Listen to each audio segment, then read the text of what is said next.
بسم الله الرحمن الرحيم الحمد لله والصلاة والسلام على سيدنا رسول الله وعلى آله وصحبه ومن والاه وبعد فقال الإمام النووي رحمه الله تعالى وعن مصعب بن سعد بن أبي وقاص رضي الله عنهما قال رأى سعد أن له فضلا على من دونه فقال النبي صلى الله عليه وسلم هل تنصرون وترزقون إلا بضعفائكم رواه البخاري هكذا مرسلا فإن مصعب بن سعد تابعي ورواه الحافظ أبو بكر البرقاني في صحيحه متصلا عن مصعب عن أبيه رضي الله عنه. This is Hadith number 271, and this one is related by Bukhari in what we call a mursal form, which means that it's related from a tabi'i, from the second generation. So technically speaking, there would be a gap between the tabi'i narrating it and the Prophet ﷺ. However, as Imam an-Nawawi here notes in his takhrij, it's also related in other collections with a sound chain that is fully connected directly to Mus'ab. And so Mus'ab ibn Sa'ad ibn Abi Waqqas is obviously the son of Sa'ad ibn Abi Waqqas radiyallahu anhuma. And here he relates that his father, Sa'ad, felt that he had enjoyed superiority over those who were below him in rank. So the Prophet ﷺ said to him, "It is only on account of the weak among you that you are helped and given sustenance." So Sa'ad ibn Abi Waqqas was one of the bravest of the brave.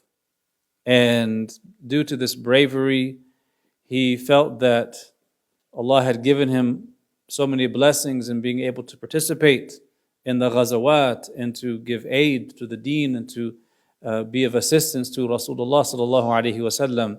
So he began to feel that Allah had blessed him with a very high rank due to these things. Now the Prophet sallallahu alaihi wasallam, as always, the murabbi par excellence, the one who is spiritually training his companions and us, he tells him, you have to be humble. And he shows him the reality of the matter by saying that you are only, and here you is plural, not just Sa'ad, but also everyone else, the entire ummah. You are given victory and you are given rizq on account of the du'afa, the weak among you. This is one of several narrations that have very similar wordings.